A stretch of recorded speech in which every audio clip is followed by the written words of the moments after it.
The countdown reaches 7, and Tom, as Jack McKeon joins us, people can guess it's time to talk about Game 6 of the 2003 NLCS, Jack's Marlins against the Cubs at Wrigley Field. And Jack, with more than a half-century of experience in baseball, have you ever seen a game quite like this one? That's the craziest thing I ever saw, really, but I enjoy watching it quite often.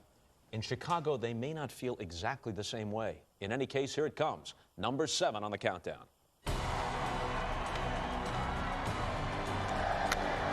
Served into right field. It will fall. A base hit.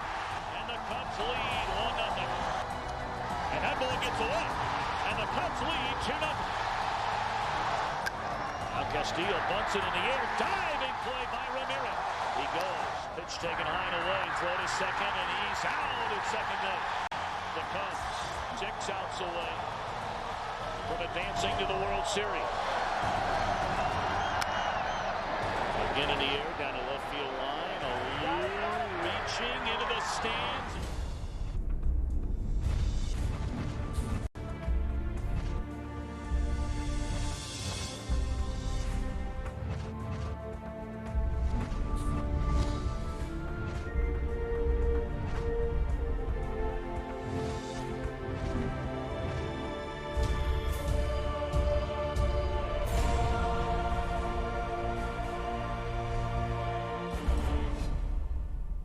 Well, the stars seem to be aligned for the Chicago Cubs. They have Mark Pryor getting the ball tonight, their best pitcher. Kerry Wood waiting in the wings should there be a Game 7 tomorrow.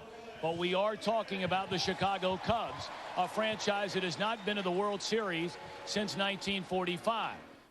Well, Tom Brenneman pretty much foreshadowing the entire thing, working with Steve Lyons on Fox. We are joined by Jack McKeon, who managed the Marlins to the World Championship that year. Mike Lowell, an all-star for them, hit 32 home runs and played third base for that year's Florida contingent. And Alex Gonzalez, the shortstop for the Cubs, not to be confused with the other Alex Gonzalez who played shortstop that season for the Florida Marlins. Tom Verducci, as always, is here. The Marlins had won Game 1 at Wrigley. Then the Cubs rolled out with 3 straight victories to take a 3-1 lead in the series. Josh Beckett pitched a shutout in Game 5 to send it back to Wrigley for this Game 6. And an incredible setting at Wrigley Field. Out on Waveland Avenue, the crowds in the thousands, it seemed like New Year's Eve in Chicago, waiting to pop the cork for the celebration. And this game was played on the 95th anniversary of the last time the Cubs won the World Series in 1908. And Alex, when you put on that Cubs uniform, I imagine whether you like it or not, you inherit that sort of history. Did you feel it going into Game 6? You definitely sense the history of the club and everything that the club has gone through, so that when you do go into the playoffs, you understand the magnitude of it, and also you get a good sentimental feeling of what the fans have been through throughout history. Jack, you've spent more than a half century, well over a half century in the game. You knew what this game meant. Outside Florida, it was all about the Cubs, really, in fairness, right? Well, there's no question about it. You know, really, when you look at the situation, down 3-1, and you're looking at, or down 3-2, and you're looking at Pryor and Wood, I imagine that the entire country was saying the Marlins didn't have a chance. But on the other hand, they didn't know our ball club. But you guys had a sense. The point is, you guys had a sense, even though you're there to win, and it's this year's competition, it's 2003, that outside of Marlin fans, the country is thinking, hey, the Cubs are on the verge of getting to the World Series. And at the same time, the Red Sox are on the verge of beating the Yankees. So somebody's curse, it appeared, was going to end. I think so. You know, I think the whole country was kind of enamored with the possibility of having a World Series with the Cubs against the Red Sox. Selfishly, we didn't feel that way. You know, we thought it was a very different dynamic, to be honest with you, because before Game 5, we actually had to have our bags packed to leave, assuming we would win Game 5, packed for 6 and 7, an off day, and then packed for Games 1 and 2 of the World Series because we were the National League team and we were the visiting team. So I can't say that most of us packed with this sureness and enthusiasm as, hey, we're going to be gone 6 days because we're going to be back for Game 3 of the World Series. You know, especially when you're looking at Zambrano, Pryor, and Wood. You know, that's not a matchup where you say, hey, let's get the sticks out. We're really going to do some damage. You know, we knew we were in for a battle. But things just seemed to go our way. They really did, that whole season and the whole series. And it's true. All I heard was Boston Red Sox, Chicago Cubs. Throughout that whole series, it was everybody in the country was hoping for that. So going into Chicago, it was almost like the Marlins were the underdogs, and everybody was pulling for the Cubs, to where they would go in either having something to prove or not having as much pressure on their shoulders and just being able to play their game, which they did very well. Well, I think that allowed us to be real loose. I thought we were a loose bunch. I still remember we were watching, because, you know, the Cubs clubhouse is real small. And we were watching TV, and we kind of felt like, that's all right. We're flying under the radar, but we're still in this. We still got a shot. And like Jack said, I think a big trademark of that team was when there was an opening, the team really took advantage of that. And, you know, really look at it, we went into the whole series, the playoffs, with the Giants and the Cubs, is saying, hey, we're not supposed to win. There's no pressure on us. Let's go out and have fun, play our regular game. The pressure's on the Cubs, the pressure's on the Giants to win. And I think, you know, it's same with the Yankees, and I think that really helped us. Well, Mike, did you pick up that attitude from this man as soon as he was named manager? Because you're 6 games under 500 at that point when Jack comes in. Tell me about the cultural change in the clubhouse and what he brought to the team. There was a different dynamic, that's for sure. And I don't want to say that Jeff Torborg is not a good manager, because I think he's a very good manager. But, you know, at certain times of the season, I think management just thinks there's a change should come in. And I still remember Jack's speech when he comes in, and the first thing he says is, hey, I've watched you guys on TV a few times. So we're thinking, all right.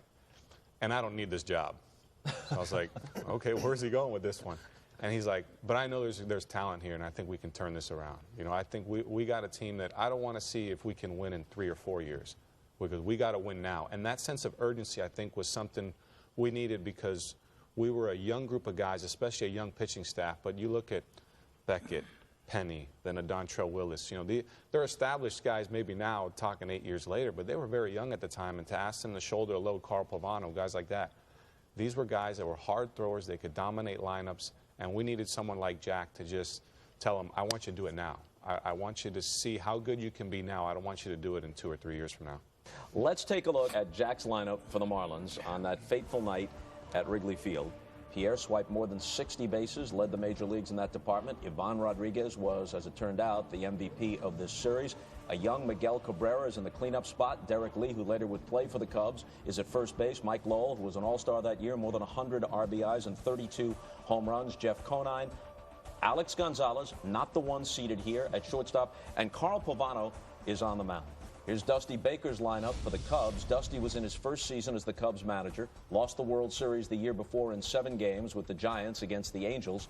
Kenny Lofton, who always seemed to turn up with some team or other in the postseason, at the top of the lineup. Gredzelanek at second base. Sosa, Alou, and Ramirez in the middle. Randall Simon is at first base. Our Alex Gonzalez is at shortstop. Paul Bacco is the catcher. And Mark Pryor, who was, for the season, 18-6, and to that point, 2-0 in the postseason, entering his 3rd postseason start. 18-6 with an ERA of 2.43. He gets the ball.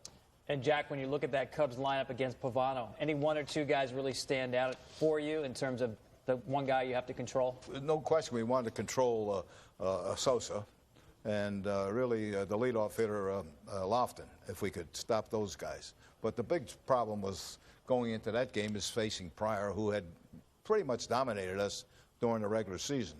And our hope was that, hey, let's stay close to him. If we get an opening, we'll come through. All right, let's take a look at the starters. For the Marlins, Carl Pavano, and for the Cubs, Mark Pryor. Now, Pavano under 500 for the year. As you see, his ERA almost 2 runs per game higher than that of Mark Pryor. But even the 18-6 doesn't give you a full sense of the kind of groove Pryor was in at that point, because after coming off the DL, he had a right shoulder contusion in the middle of the season. From that point on to this point, 12-1, ERA 1.5. All right, let's get to the game. Top of the 1st inning. Pryor will be on the mound for the Cubs as we hear from the Fox announcing team of Tom Brenneman, Steve Lyons, and Al Leiter. 72-year-old Jack McKeon, his first trip to the postseason as a skipper. And on the mound for the Cubs, an 18-game winner during the regular season, 2-0 in the postseason. Right-hander Mark Pryor. I'd have to say Mark Pryor was definitely one of our strongest pitchers going into the second half, and one of our most consistent. So here's Pierre, still around the big leagues. Popped up, short left field, and Alex Gonzalez out to get it. Not the toughest chance you'll ever face. You see a lot of balls getting jammed when Mark's throwing, because he does have that late life. And it takes a while for the lineup to adjust. Slapped into left center field. It'll fall in a base hit for Luis Castillo. See, if you notice, all the lefties, they were hitting the ball opposite field. So you could tell right away Mark had good life on his fastball, and he short arms the ball. So that's where it's hard for the hitters to really gauge what kind of velocity he has on it. Yeah, there's deception. There's deception there. He kind of looks like he throws out of his ear, and then with that velocity that he has, a lot of late life. Pierre was running, but it's ball 4 to Rodriguez, so 2 on with 1 out in the top of the first. And here's Miguel Cabrera, 20-year-old rookie, Jack. Did you see the full-blown potential in this guy? Well, there's no question about it. After we brought him up for his first game when he hit the game-winning home run in the 10th or 11th inning, whatever it was, you could see this kid blossom and get better and better. And really, I used to sit in the dugout and say, I wish he could come up every inning, because every time he came to the plate, something good would happen. First pitch swinging, fly ball into right center field and playable for Lofton. Castillo will tag up and he'll advance on to third, 2 away in the inning. In this case, he flies out to Lofton. He'd been 12 for 25 prior to that at-bat. And Derek Lee comes up empty against Pryor, who strands 2 in the top of the first. I will say about Carl Pavano, I think the one thing that set him apart was he seemed to get stronger as the season went on. And there's Lofton again. He floats one into right field, a leadoff base hit. Dusty Baker said he would try to play for an early run. Let's see if Grzelcyk is up there to bunt him over. After the single by Lofton, Grzelcyk bunts, and Lofton winds up in scoring position. Lofton had been acquired at the trade deadline by the Cubs. Eventually, he would play in the postseason with 6 different teams. And I think Dusty Baker is telling you here he expects it's going to be a low-scoring game, playing for 1 run in the first inning. Lofton at second, 1 away, and here's Sammy. Sammy was a guy we knew that could take the ball out of the ballpark and beat you at any time. Of course, he had that pretty good year. He hit that big home run in game 1. Right. Send the game into extra innings. 1-1 to Sammy Sosa here in the opening inning. Sammy topped 60 homers 3 times, which is twice more than Babe Ruth and once more than Ruth and Maris put together, but we won't comment as to the reasons why. At this point, he's still about a 40 home run guy. Served into right field. It will fall. A base hit. Lofton will score. And the Cubs lead 1-0. This is where your ears are hurting with the sound of the crowd. It's amazing. It was the most electric atmosphere I've ever seen in a stadium. Well, it's sort of a worst-case scenario for you to have the Cubs jump out and get the crowd behind them in the first inning. Absolutely. I think if in our ideal world, we would have done what they just did. Hopefully score first, kind of like a football mentality where you get the crowd out of the game and then see if you can kind of hold on and maybe turn it over to our bullpen, which was outstanding that year. Ground ball in the hole. Gonzalez will not even attempt the throw. That'll be an infield hit for Alou, and Sosa stays at second base. Ramirez has 5 hits in the series to this point, 3 of them home runs. Yeah, he was having a great series, and you could tell he was a threat anytime he came up to the plate. Fly ball left field. Conon's got it for the second out of the inning. When you hit a ball right there on the screws and it just goes right at, that's just bad luck. Randall Simon, a hitter. 5 hits and 14 at-bats with a home run and 4 batted in. Randall Simon's not taking too many pitches. No, he's going to swing the bat. There's a laser into right field, but playable for Cabrera, and that'll end the inning. 1 run, 3 hits, 2 men left. You know, it's interesting. We're coming back to the same thing, but it's really the story of this game. It was a great game in and of itself, and it had a surreal aspect in the 8th inning, which still reverberates today.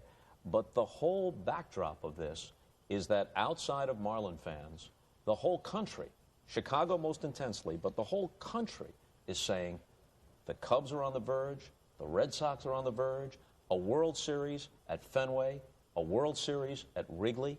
This was a year with 2 LCSs, Yankees Red Sox and Marlins Cubs, got significantly higher television ratings than the World Series between the Marlins and the Yankees, because everyone was in to the Red Sox-Cubs aspect of the story. The ratings were up, I think it was 65%, the LCS ratings from the year before. It's the highest jump of any sporting event in recent history. It was amazing, but you're right.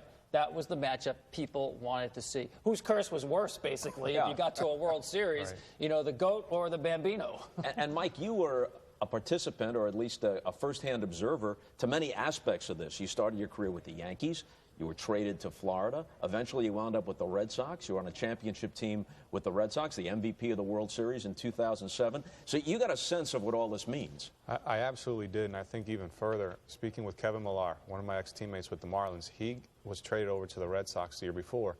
We win the World Series in 03, and you know, you go to 04, and he's part of that team that makes that historic run. Down 3-0 to the Yankees, make it back, and I said, we were thinking to ourselves after the fact, the team that brings that world championship to Boston and that team that eventually will bring that world championship to Chicago, they're going to be remembered for history. You know, they're going to be immortalized. And we just, personally, we just didn't want the Cubs of 03 to be that team. The amazing thing to me is how close that matchup came to happening, the Red Sox and the Cubs. Both teams had their ace on the mound with a 3-run lead, 5 outs to go. Only 2 nights apart, 3 nights apart, the Cubs and the Red Sox. And it all came crumbling down, and both games happened to wind up on our list. Absolutely. It would have been nice to see the TV ratings for that game.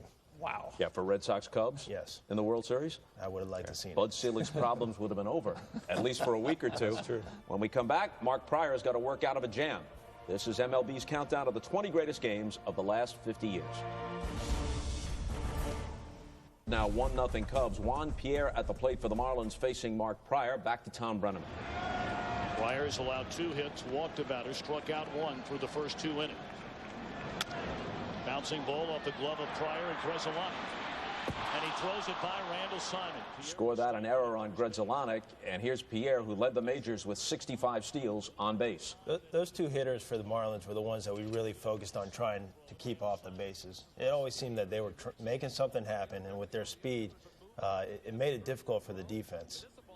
This actually seems like a catchable throw to first base here. Not too difficult to play, but Simon better known for his bat than his glove. Jack, you got to be real happy about getting Juan Pierre leading off an inning on base. Well, those 2 guys, Pierre and Castillo, were the key to, you know, getting on base all season long. You know, they both could run. They set the tempo for the 3rd, 4th, and 5th guys to come up there and give them an opportunity to knock in some runs. You didn't need the sacrifice. The ball gets away from Baco, scored a pass ball, and Pierre is at second. That ball kind of got away from Pryor there. It was kind of unorthodox release, and then Baca was expecting a different pitch. That has scored a pass ball on Paul Baco. Now Castillo bunts it in the air. Diving play by Ramirez. I think Ramos is an underrated third baseman defensively. What he did all year were plays like this that didn't get noticed all the time, and was one reason why defensively we were able to compete against other teams. And very uncharacteristic of Luis Castillo. Right. He was one of the best runners, moving guys over, and I think for our team, the breakdown of our team, having a guy like Pudge hitting 3rd, not a high strikeout guy, just added to the dynamic of you can put those guys in motion, and you know Pudge was going to put the ball in play a lot, get a lot of 1st to 3rds quite easy. Rodriguez, who, as you see, is having a huge series. Poor Louis having a heart attack right So now. He's so hard on himself, it's amazing. I think he was bunting for a sacrifice. Ramirez will throw to first. 2 away in the inning, and Pierre still standing at second base. Now it's up to Miguel Cabrera. So Pryor has to work out of this little jam by facing Rodriguez, who was the series MVP, and young Cabrera, who, as he stands in here, is 12 for his last 26. And will work out of trouble, it appears. Short center. We felt like we lost an opportunity there.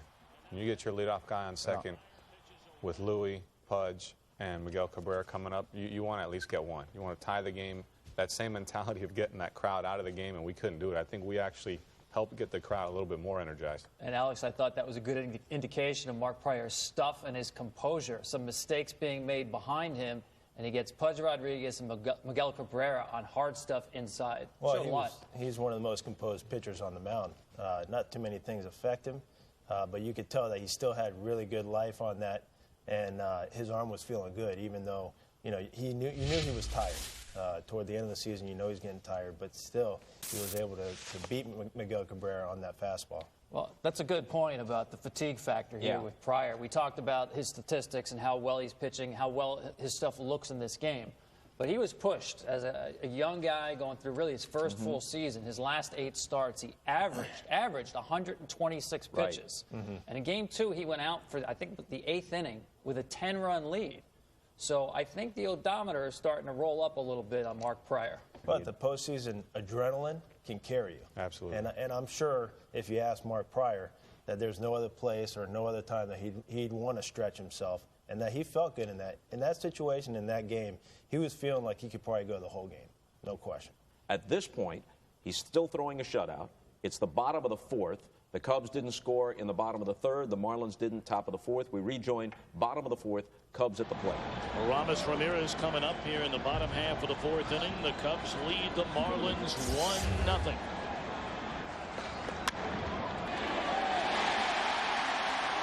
And he can swing that back. So a leadoff hit for Ramirez. Now Randall Simon, he lined out to right field, ending the opening inning.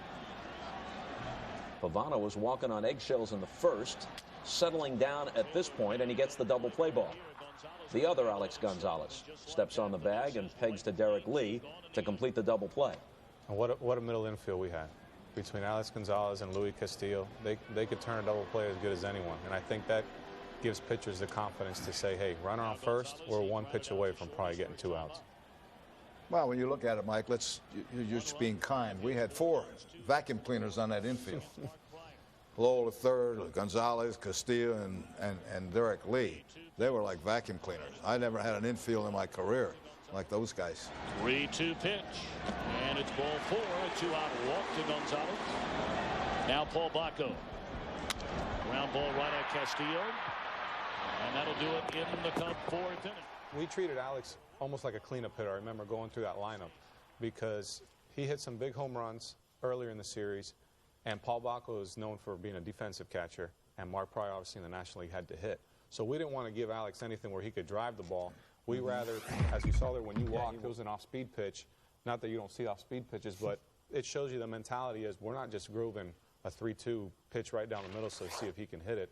We knew there was Bacco and Pryor coming up next, and we had to treat it that way. And with 2 outs, you can kind of afford doing Absolutely. it.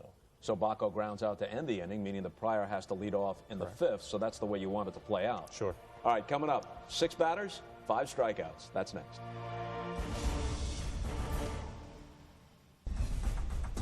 Welcome back to game number 7 in our countdown of the 20 greatest games of the last 50 years. With Tom Verducci, I'm Bob Costas. Alex Gonzalez of the Cubs, Mike Lowell of the Marlins, and the Marlin manager Jack McKeon are with us. It's 1-0 Cubs in Game 6 of the 2003 NLCS at Wrigley Field. Top of the 5th, Tom Brenneman at the mic for Fox. The Chicago Cubs now 15 outs away from their first trip to the World Series since World War II came to an end, 1945. Breaking ball, Pavano caught looking. So, Jack, you're thinking how long? How long are you thinking Pavano can go? Well, at that time, I was figuring that he could get us to the 7th inning at least. And if we did that, we were in good shape. And that one gets by Grzelcyk into right field. Here's Pierre on base again with a single to right. Well, Pierre, the kind of guy you leave on his own in terms of running. Anytime he wants to run, he's got green light. Who's that? Pierre? Juan Pierre. Yeah, Pierre, Castillo, they all had the green light. Lowell, all the fast guys. Lowell, sure. Every guy on the field's watching Pierre. He goes. Pitch taken high and away. Throw to second, and he's out at second base. That's why Paul Bacco's in that lineup, right there. And that was a big play because anytime you get Pierre off the bases in a 1-0 ball game, all of a sudden you can breathe again. Absolutely. 2 outs, no one on base, and you don't fear Luis Castillo hitting a home run. As I mentioned, Pierre stole 65 bases that year. That was the 3rd time in 4 attempts that you had caught him in this series. You don't catch him very often, but we were thinking that it might have been a hit and run or something going on. That's why we had Grzelcyk cover right there. I was holding my position because even though he's a left-handed hitter, he loves to go the opposite field. And Mark Pryor was still throwing hard enough that we were hoping maybe we can even get a ground ball and get Castillo off. In the air down a left field line, a long run for everyone, and who got it? Gonzalez to end the inning. Nice catch by you here, Alex. Yeah, that ball actually was off of Ramirez's glove, and I just happened to have my glove in the right spot. But it was tough. Getting over there on the side, you don't have a lot of room at Wrigley. You got a lot of hills, and just to get over there, you've got a brick wall standing there. You've got mounds in the bullpen nearby. padding. You got outfielders, umpires. I mean, that's an obstacle course. There's a lot of obstacles out there that you have to. Well, when the fans saw that too, they figured, well, this is our year. This is our game. We're in. when he makes that play. And here are the Cubs and all their fans, perhaps on the verge of their first trip to the World Series since 1945. Bottom of the fifth, Jack McKeon looking on as Mark Pryor steps to the plate against Carl Pavano. So far, Pavano has been more than up to the challenge. How long are you asking him to go here on this night? Well, this is a do-or-die situation. We're hoping he can go 7, but in the case of an emergency, we're going to get him out of there. We're going to win this ball game. We'll use all 25 guys if necessary to win this game, so which we've done in the past. Pavano fanned Pryor, and he makes quick work of Lofton as well. We're hoping he can go 7, keep us in the game. We'll be all right. After Gonzalez strikes out, Pavano has struck out the side, and he's just yielded the 1 run in the first inning. So at this point, it's a Pavano-Pryor duel. I'm not sure how many runs were out there with these two guys, the way they're throwing against these lineups, because you look at both lineups, heavily right-handed. There's not a lot of left-handed power on either team, and you have 2 right-handers who are just nightmares for right-handed hitters. Dominating. Well, we were just hoping that, Pryor would slip, drop a little velocity a little bit, get a little bit tired, and maybe we could get to him, which eventually we did. well, up next, a Marlins rookie sensation, a left-hander, as a matter of fact, will take the hill. We're coming right back.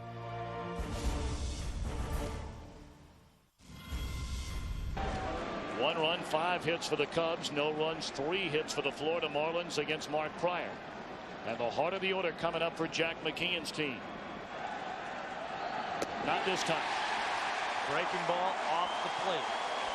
Cabrera has flied to deep center field and then popped up to short center field, 0 for 2. Back-to-back strikeouts here in the 6th for Pryor. He has 6 strikeouts in the game. Sosa waiting, and the inning is over. The Cubs are 9 outs away from a trip to the World Series. It's only a 1-run game. Now, Jack, you were hoping to get 7 innings out of Pavano. Right. But if you lose this game, you're done. It looks like Pryor's not going to give you much. So you're prepared to hook him if the situation calls for it, even though Pavano is throwing well at this point. Absolutely. I mean, we're going to start the match up and see what happens, and eventually we had to, make some changes. But and we also felt maybe Carl was doing the best he could, and he's tiring a little bit. And we couldn't afford to give him too many more runs. So let's see what happens as Pavano goes back to the mound in the bottom of the 6th at Wrigley. The Cubs in front 1-0. Sosa knocked in the game's only run with a double in the opening inning that scored Kenny Lofton. Shattered back, grounded down to third. Lowell bare hands, throws. Oh, come on, gets Mike. by Lee. Sosa going to stay at Nice first base. pickup, but the bouncing throw, and Lee couldn't handle it. When you barehanded, if you get a good grip, you should get him out. I can't say I remember what type of grip I had, but I'm going to say it wasn't a good one. I don't think you would have got him either way. Yeah, he looked like he was running Even if the real throw was well. on time, he wouldn't have got it. And that shows you the trickiness of Wrigley Field, because Derek Lee doesn't miss anything. But you see how those balls really kick up when they hit that dirt sometimes. So you get Dontrell Willis up, who had been the Rookie of the Year. He's the left-hander. Well, isn't that notorious for being a very difficult infield, Absolutely. Wrigley Field? Absolutely. And by the way, that was scored a single, an infield single. No error on the play. And Moises Alou is the next hitter. Sosa board, Alou waits. Lined into left field, a base hit. Conine over to cut it off. And the Cubs have the first 2 on here in the bottom of the 6th inning.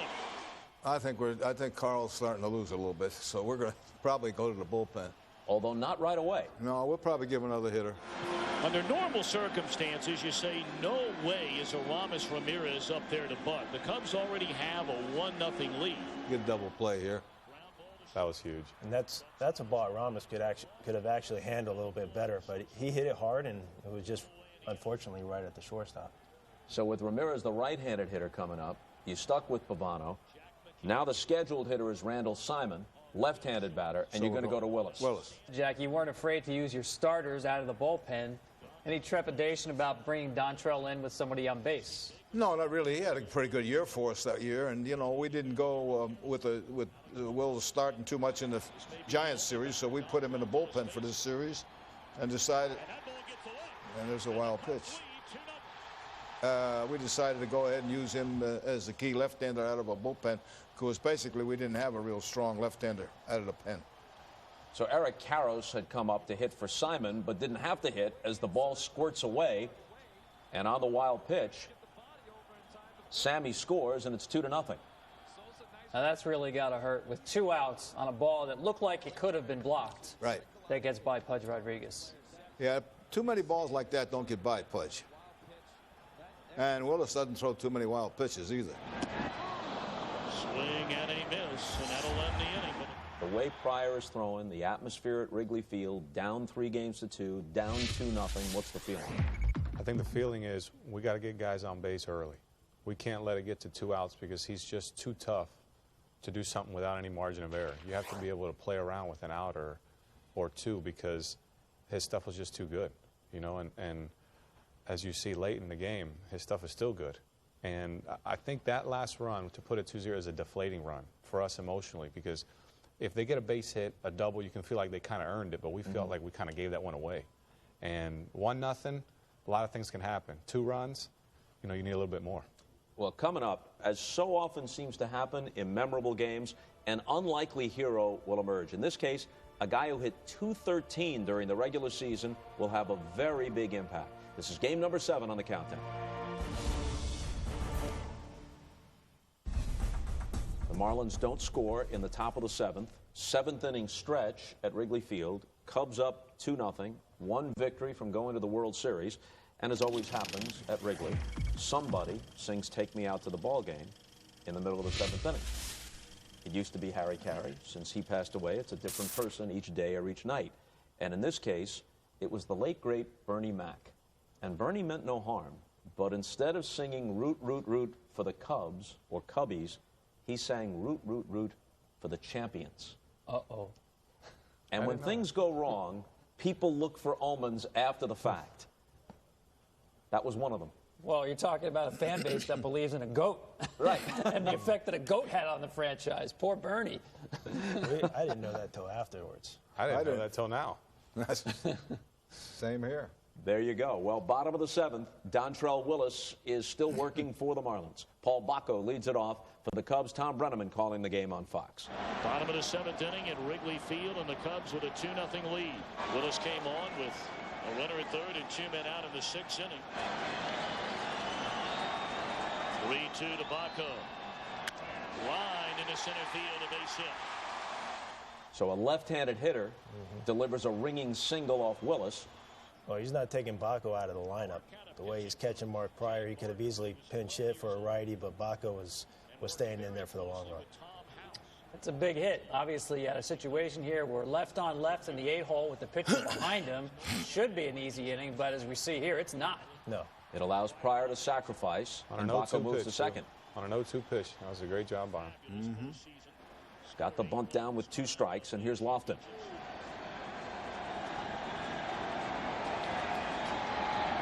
Swing and a miss. Dropping down from the side, and Lofton overmatched. Now the next hitter is Gonzalez, so you're going to go to your bullpen again. And when you see you stop there with the umpire, Jack, obviously it's a double switch situation for you with the pitcher's spot leading off the next inning. Yeah, so this is where we double switch and put Mordecai in there. Runner at second, 2 away. Cubs bat, bottom of the 7th inning. Gonzalez, a floater into center field. It'll fall a hit. They will wave around Bacco. 3-0 Chicago.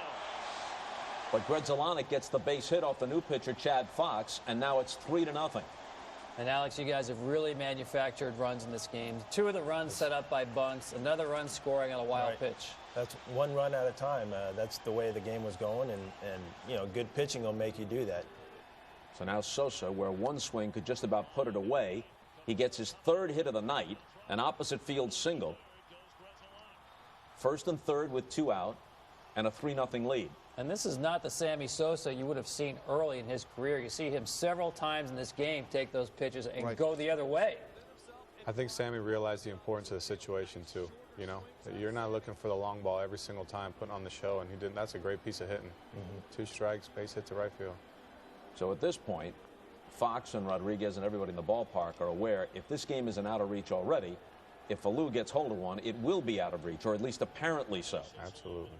But we had faith in Chad Fox. He did a tremendous job for us in all the playoff games, and he just had good stuff. He was going to come through for us. Alou angry with himself as he lofts a fly to right. And the Marlins are out of the inning with 1 run scoring, but that 1 run makes it 3-0, with Pryor working on a 3-hitter going to the 8th. And we talked about the double switch. This gentleman is down to his last 6 outs, and he puts Mike Mordecai in to lead off against Mark Pryor, who eats up right-handed pitching. Mordecai hits 176 against right-handed pitching. Can you explain why Mordecai now is leading off the 8th inning? Why don't we hold that explanation until after this break, when we'll get to the top of the 8th inning, which includes the most infamous foul ball in baseball history? I can't wait for that explanation. It's coming right up.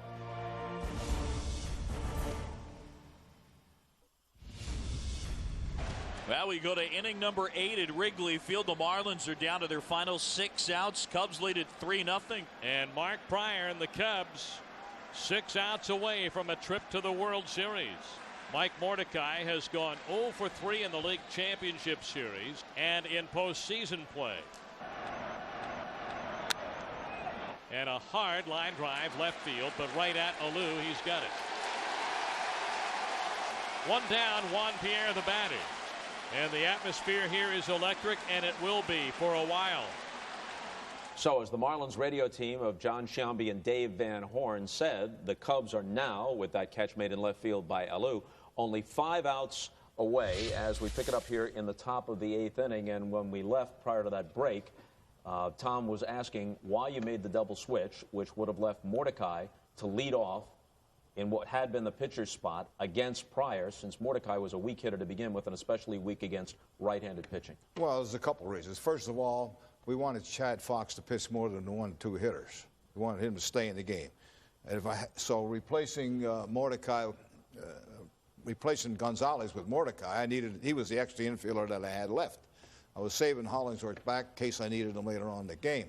Left-handed hitter. Left-handed hitter. But you got to remember, all through the season, Mordecai's been our secret weapon. So we needed to get him in that lineup. When a guy carries a batting average of .213, and if he's a weapon, that's a good way to keep it secret. That's a top secret. Yeah, that's well, really under the radar. If you go back and look at the secret is that he has been replaced, and I remember 2 or 3 times he replaced Mike as a pinch runner in a tie game and came up and hit home runs in the 10th or 11th inning to win games, and we knew that he was capable of doing this. Well, one thing about Mordecai, he's a good fastball hitter. And when you see 213, especially he's not a big guy, the power guys, they're going to throw fastballs at him. All right, back to the top of the 8th. 1 out, nobody on. 5 outs away from the pennant for the Cubs. Juan Pierre at the plate for the Marlins. And the Marlins beginning to run out of outs against Mark Pryor. They're down to their final 5.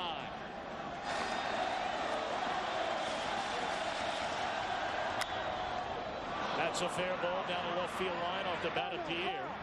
He'll make the turn and coast into second base with a 1-out double. And that's a typical Pierre bat. That was a 6-pitch at bat and fights off the pitch, hits it hard the other way. So that's going to bring up Luis Castillo. Pryor's at 100 pitches at this point, or in that vicinity. And Castillo's really going to make him work in this at-bat. Well, he made him work throughout the whole game. I mean, throughout the whole game, Castillo saw 24 pitches himself in this game. So, obviously a very good contact hitter, willing to take pitches. He is by no means an easy out and a quick put away for Pryor late in the game. It's typical of Castillo, and at this point of the game, for him to be able to work the count and make Pryor throw more pitches is to his advantage. Pryor's ahead of him 1-2, and now the count levels.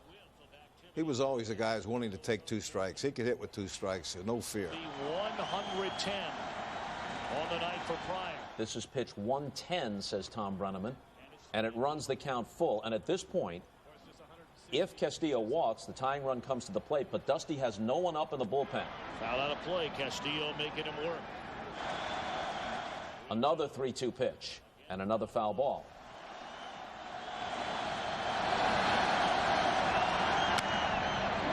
Again in the air, down the left field line. Alou reaching into the stands and couldn't get it, and he's livid with a fan. Now, if Alou does not react the way he did, would Steve Bartman be as infamous as he still is in Chicago? I mean, basically, the crowd took its cue from Moises. Alex, what'd you see here? Well, he had a play on it, but you could tell that the complete atmosphere changed. As soon as Moises was reacting and they saw the play, the atmosphere, you could tell, changed from joyful and cheering to focusing on negative. And how about from the players? And on the players, we were wondering what was happening because we were hoping that we would get that call from an umpire of some obstruction. But the umpire was there and he didn't make that call.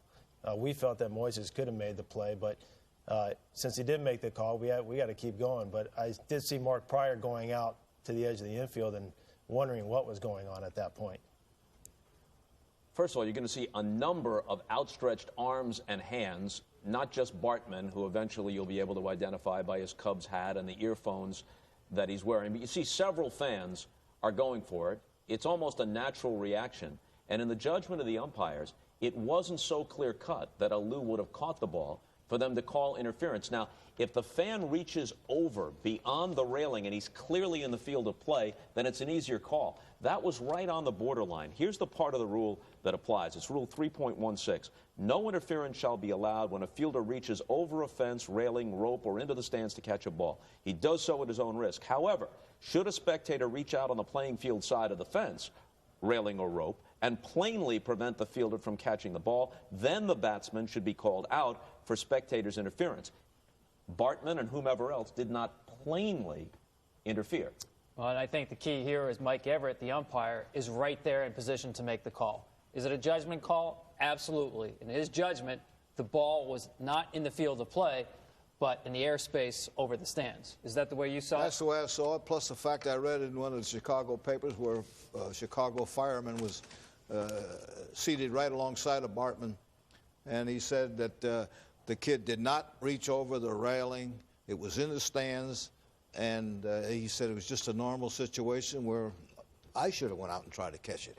If anything, it looks as if Bartman's outstretched hands are going up the left field line toward the fence rather than outward toward left field itself. It was right on the borderline, and I don't think Mike Everett made the wrong call. 6 umpires in the postseason, so he's got the left field line. I mean, he's right there. And I think your point about Lou's reaction is dead on, because obviously a lot of people in the ballpark didn't have a very good view of it, but everyone could see the large physical reaction from Lou, the frustration. Mike, from your vantage point, what did you see? And did you see this when you're trying to grasp onto any sign of hope that this was something big in your favor? I think that's a great way to put it. We just had nothing going for so long that I think we thought that this might be a little door opening for us. I still remember Mark Redmond, our left-handed pitcher, was saying, let's make him famous. Let's make him famous. And it's so ironic now that you say it, and I actually feel bad for Steve Bartman, because I think he did what any Cubs fan or any baseball fan who's got a seat in a postseason game along the side would do if a ball went there. And I think some fans now are aware of the fact that if it's over the railing, they're not going to do it. But that was so close that if you have those seats, how many calls would Steve Bartman have gotten for not trying to get that ball if it would have bounced right in front of him and someone else would have picked it up in front of him? The difference that everybody who's a baseball fan can remember, 1996 in the ALCS, the Orioles and the Yankees, there's a fly ball that Derek Jeter hits to right field, and Tony Tarasco is under it. The ball is descending, and a 12-year-old kid named Jeffrey Mayer reaches over and clearly is on the field of play. How Rich Garcia, a good umpire, missed it. He was standing right there, had a perfect angle, and missed it. That clearly was interference. Of course, Mayer became, in a perverse sense, a hero because he ruled it a home run, Garcia did. That helped the home team, so nobody was upset. But in fact, what the kid did was clearly interference. What Bartman did, on the borderline. Absolutely. Natural reaction, obviously. But as you said, Mike, anybody going to the ballpark, that's your reaction. The ball's coming your way. But Alex, we talked about the atmosphere after the Mordecai out, waiting for the party to begin. Now, all of a sudden, you walk back to your position. Describe what Wrigley Field is like after that play. It got really quiet. Wrigley Field got quiet, and the attention got focused on something else other than the game. Now, let's keep in mind, it's a foul ball, so Castillo is still at the plate. The count is still 3-2. There's still only one man on, Pierre at second base, and one out. If Pryor can finish Castillo, then the interference is long forgotten, or the potential interference is long forgotten. Right. I think all's forgiven. But the potential interference here is a couple of years later when Moises was playing for the Mets, he came out and publicly said I couldn't have caught that ball. Yeah, he changed his story. Yeah. In the immediate aftermath, he said, I was going to catch it. A few years later, maybe because he felt compassion for Bartman, he said, no, I couldn't have caught it. And the little things on which games often turn, if Luis Castillo is not battling Mark Prior the way he is, if he's not fouling off a number of pitches, not just that one, if he doesn't make him throw 9 or 10 pitches in that at-bat, then again, Steve Bartman's name isn't even a footnote. Yeah, Castillo had an unbelievable at-bat that I thought was one of the turning points for that team. All right, up next, Mark Prior's night will come to an end as we continue with the top of the 8th from Wrigley Field.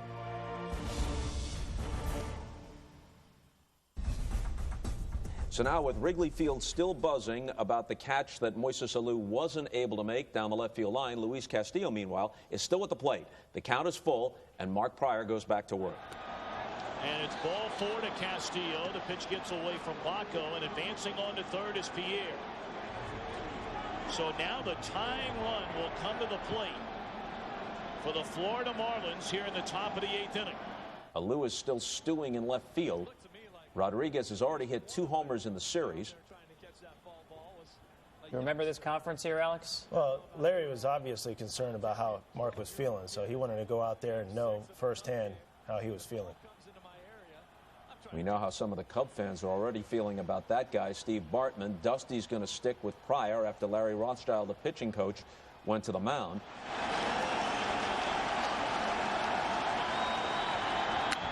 Into left field, a base hit by Rodriguez. He is delivered again. Pierre scores to make it a 3-1 ball game. The tying run is aboard, and the go-ahead run is coming to the plate.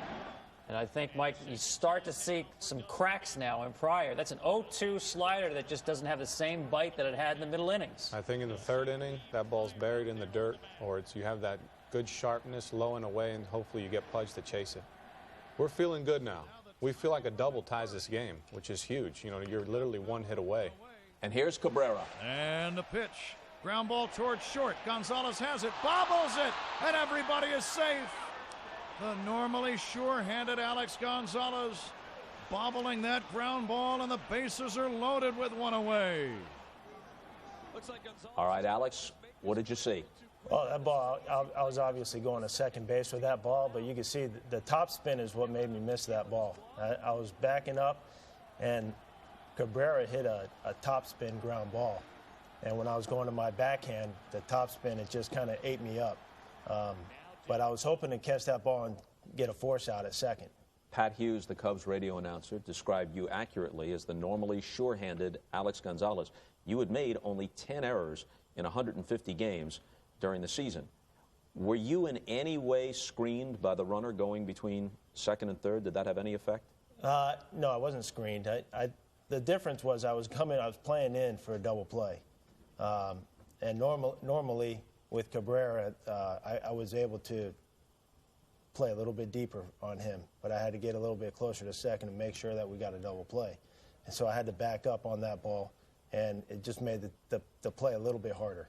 Now, after the play down the left field line and Alou's reaction, you said that Wrigley got quiet, and there might have been, given the history of it, there might have been a lot of Cub fans who said, uh-oh, here we go. But those who didn't have that reaction after the Alou play probably had it now. Bases loaded. Yeah, and I think that, you know, what Mike said is you could feel that the Marlins were picking up a little momentum with some guys on base, and they were close to making a strike. A double ties it up. They got the tying run on base. So the game changed very quickly with some guys on base and the meat of their lineup hitting. So after that play, they had more guys on base, and you know, they were in striking distance of us. Again, not to overplay this angle, but it's inescapable. If it's a regular ball game, an error happens. You've got the tying run at second base. You've got the go-ahead run at first base, so your opportunity to win has improved. But this happens against all the backdrop of the Cubs at Wrigley Field and everything else. So are even you as the opponents able to sense that there's something in the air here? I think we're buying into it. I think all the uh-oh and it's happening, I think we're feeding and saying, it's happening, look, and we're the beneficiaries of that. So I think our momentum went through the roof. After that play, you have bases loaded, 1 out, Derek Lee at the plate, even a sac fly, gets it 2 outs, we get 1 more run. You know, now we're in that striking range where we don't have to mount a rally in the 9th. You know, even if we can get to 3-2, we feel like, okay, 1 run. We've scored a run off closers before. Instead of that 3-0, you know, it's almost like a daunting task. Pryor on the mound, 3-0, 8th inning, no one on base. What do we do? So we definitely felt in our dugout a huge shift in momentum our way. The Cubs closer, by the way, that season was Joe Borowski. Now, Dusty doesn't go to him. He's got Kyle Farnsworth up in the bullpen, but he's going to stick with Pryor against Derek Lee with the bases loaded. The Cubs lead is 3-1. I think you see Derek Lee with a 120 batting average. He struggled the whole series. It speaks a lot that he was able to bear down in this situation. Here's the pitcher on the way to Lee. Swinging a line drive down the left field line. A base hit. It ties the game. Going to third is Cabrera on a double by Lee. Can you believe it? And the fans are in shock at Wrigley. Here comes Dusty Baker, but a bit late. And that's not Derek Lee's signature strength. You know, he's a big guy, likes the ball out over the plate, but like you said, Tom, he made a big adjustment at a huge time. He sure did. And the reaction from Dontrell Willis and others on the Marlin bench. Pryor, only moments before, was working on a masterful shutout. Now he leaves, tied 3-3, and the go-ahead runs on base. And we talked about the parallels with the Red Sox and the Grady Little, Pedro Martinez decision that will be made. There's only 2 games in postseason history where teams lost a 3-run lead, 5 outs to go, without using their bullpen. It was this game, and a couple of nights later, depending on your viewpoint, the Grady Little, Pedro Martinez game, or Aaron Boone game. Amazing parallels between the Cubs and the Red Sox. Well, the game is now tied, and when we come back, a big hit from the previously mentioned Mike Mordecai. That's right, Jack's secret weapon, Mike Mordecai.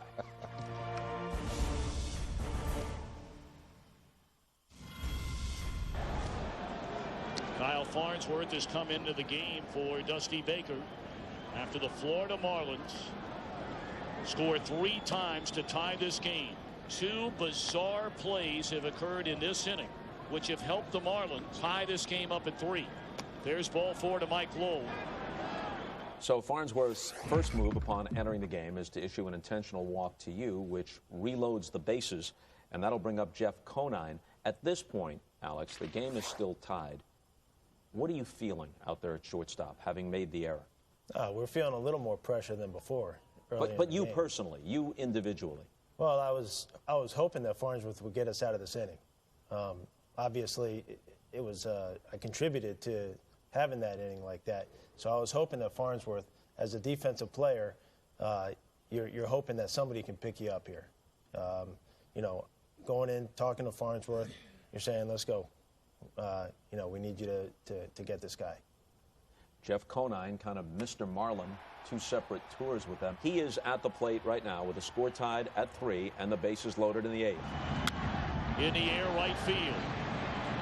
Plenty deep enough, you would assume, to get Cabrera home. Sosa the catch. The throw will come to the plate, and the Marlins have taken a 4-3 lead on a sac fly RBI off the bat of Jeff Conine. Silence here at Wrigley Field in Chicago. They are stunned, Tommy. So now, Jack, you're going to go to Todd Hollinsworth off your bench to bat for Chad Fox. But first base is open, and they're going to walk him intentionally. And the Cubs have not gotten a memo about Jack's secret weapon, apparently, because obviously they want to force the Farnsworth-Mordecai matchup. It was all a decoy by Jack. He hoped that they'd walk Hollinsworth. So here comes Mordecai to reiterate, 213 overall, 176 against right-handed pitching in 2003. It's still just a 1-run game. The Cubs have 2 more turns at bat left, but that ball hammered into left center field. On the run, Alou. On the run is Walton, and it's off the ivy.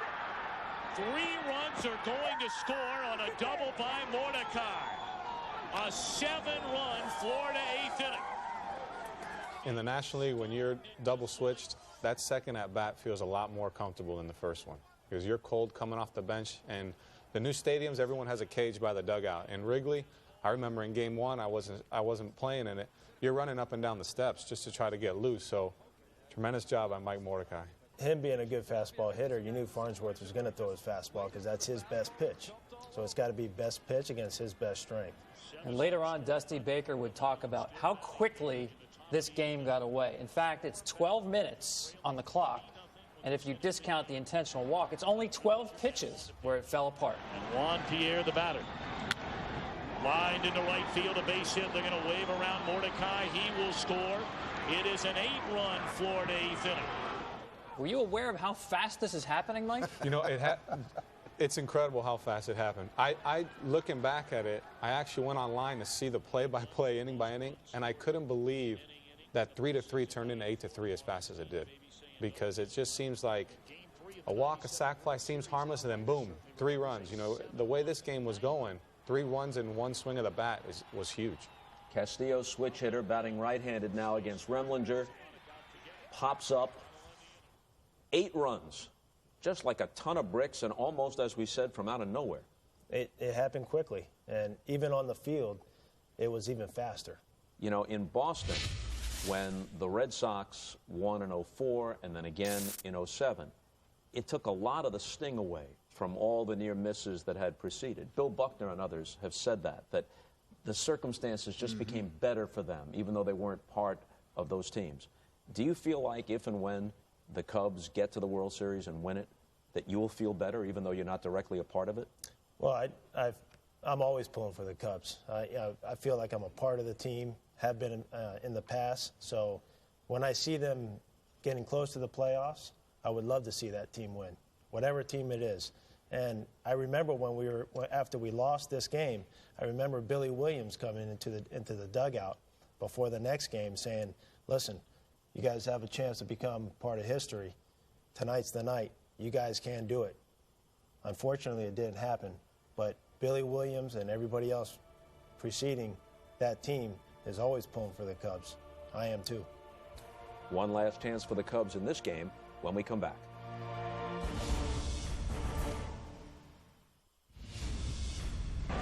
I mean, here's a young man that came to the ballpark here tonight. Clearly a huge Cub fan, listening to the game on radio. You only hope when that young man goes to work tomorrow, goes home to his family tonight, that people are going to understand the position that he was in and by no means blame him for anything that happened in that inning. That play right there didn't help the Cubs, but it did not beat them. Very sensible words from Tom Brenneman and Steve Lyons, but as we all know, it didn't work out that way, not even close to it for Steve Bartman. Too many people just didn't understand or didn't want to understand. No, unfortunately, by the next morning, news helicopters would be hovering over his residence.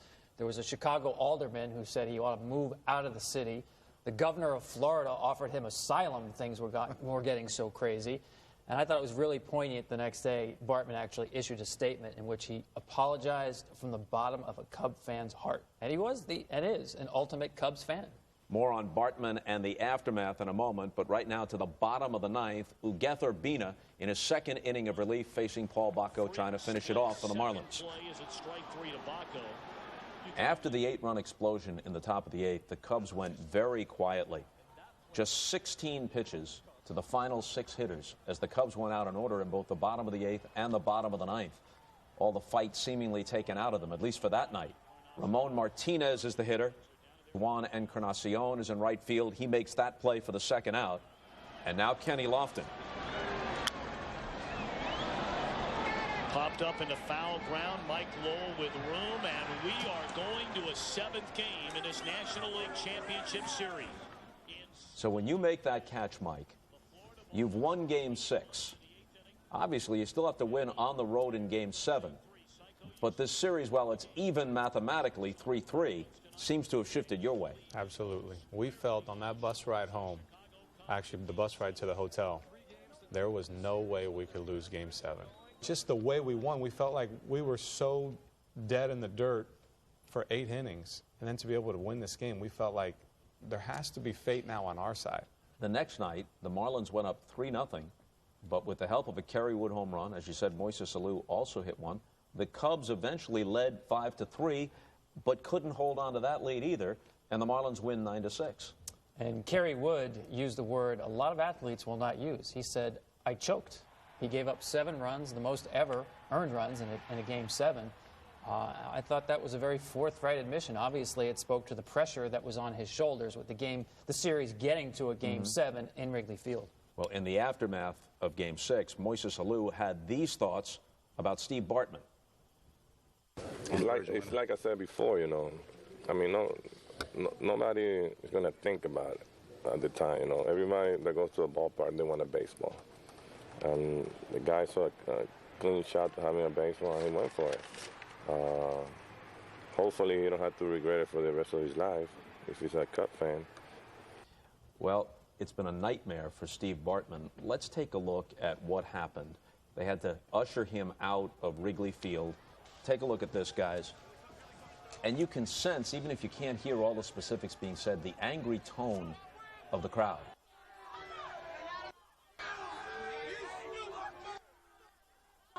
I think there's a lot of emotion going on right there.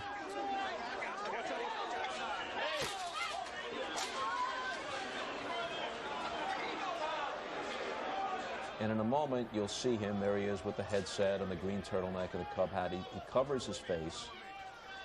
Ever since that day, he's, other than issuing a statement the next day, he's pretty much stayed out of the public eye, almost been obsessive about it. You see, people are really out of control. And it's unfortunate. He's walking out like as if he's a criminal. Yeah. And he didn't do anything wrong. He really didn't do anything wrong. In a way, you have to say that he's behaved honorably. In the world in which we live, people are forever cashing in on misdeeds or mishaps of some kind. You know, as Mike said, he didn't really do anything wrong. But there are probably ways that he could make appearances, make money, cash in on this, and he's refused to do so. Well, I think the poignancy of it is he is the definitive Cubs fan. He goes to the game wearing his Cubs hat, listening to the game on the radio. He's wearing a sweatshirt for a youth team that he volunteers to coach. Total Cubs fan, total baseball fan who did nothing wrong, and yet, as we see there, vilified because of the circumstances at the time, really not of his doing. Bartman is the guy whose name is most associated with the game. You made a crucial error in the 8th inning, but those who remember that error probably forget that you had 3 home runs earlier in the series and that you had played a very good shortstop all season long for the Cubs. But that moment, that bobble on the ground ball by Cabrera stays with you. Yeah, I mean, I contributed to that loss. And it was a crucial inning in Cubs history.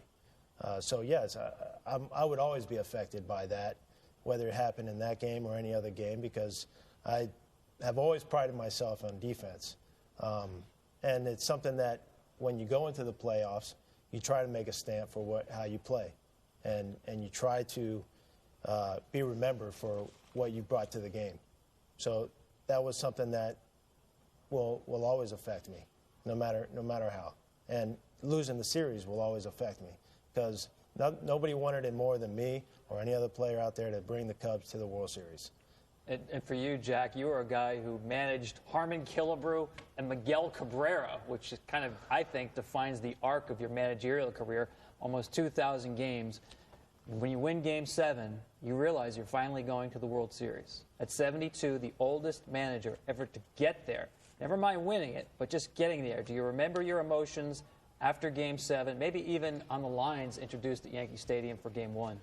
Well, I'll tell you, when we won it, I just sat in the dugout and let these guys run out in the field, and, you know, I sat there and said, is this really true? And then all I could do is look up to the sky and thank you, good Lord. But something I always remembered that Ray Kroc used to always say, he said, dreams do come true. And I can remember going up there and saying, Ray, you're right. Dreams do come true. Ray Kroc, who started the McDonald's and the longtime owner of the Padres. That was one of his favorite sayings, dreams do come true. As we wrap up here, nationally, and it's understandable, this is a game and a series that the Cubs lost. But for you two guys, it was a step along the way to a world championship that the Marlins won. And for you, Jack, more than 50 years in the game, this is the pinnacle. This is the defining moment. No question about it. Something that you'll never forget. And like I said, when it all happened, you're dreaming. This dream came true. Jack, Mike, Congratulations. Alex, thanks very much for being with us. Tom, as always, that's number 7 on the list. Join us next time for number 6 on the countdown of the 20 greatest games of the last half century. And the fans are in shock at Wrigley.